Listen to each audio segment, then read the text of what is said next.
पत्नी बाड़ी कैसे कहा तानी अपना साथी से? कैसे कहा तानी? सुना सुनावा। इंटर पढ़ के मोर सजनवा बीड़ी पनवा बेचना।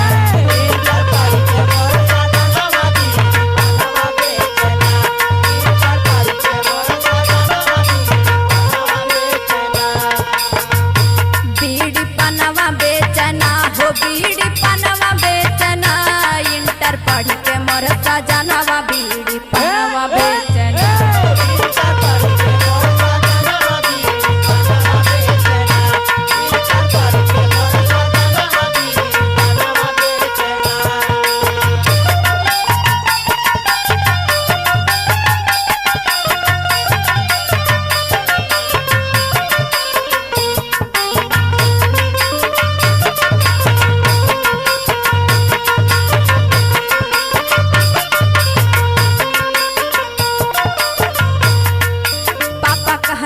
खोजनी पढ़ल करी कवनो नौकरी। कारी कौनो नौकरी आवा कारी कौनो नौकरी। कारी कौनो नौकरी बाबा कारी कौनो नौकरी। पापा कहन खोजनी पढ़ल करी कवनो नौकरी। कारी कौनो नौकरी बाबू कारी कौनो नौकरी। कारी कौनो नौकरी बाबू कारी कौनो नौकरी। बेटी फुट गए तोर करमवा बीड़ी पनवा बेचना।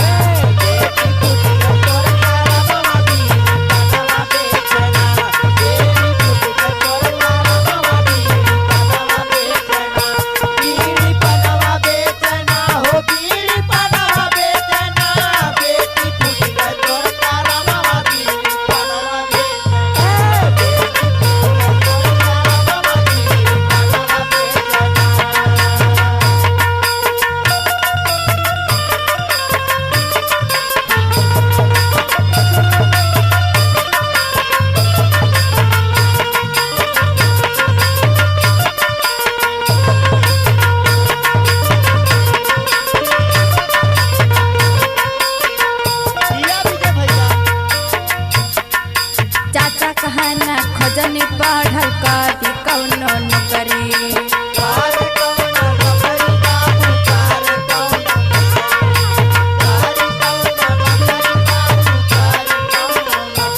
बेटी फूट गए तोर करमवा बीड़ी पनवा बेचना।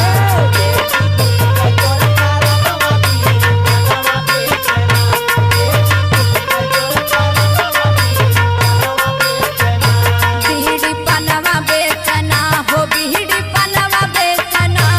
इंटर पढ़ के मोर सजनवा बीड़ी पनवा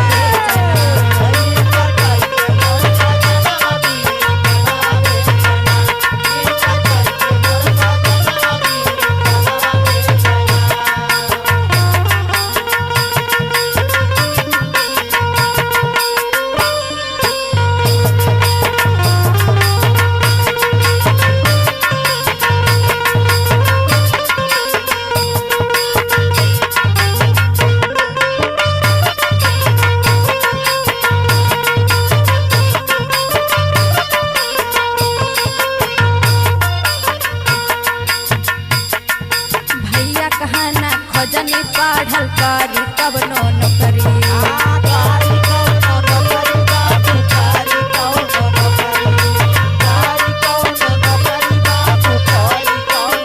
भैया कहना खोजनी पढ़ल करी कवनो नौकरी।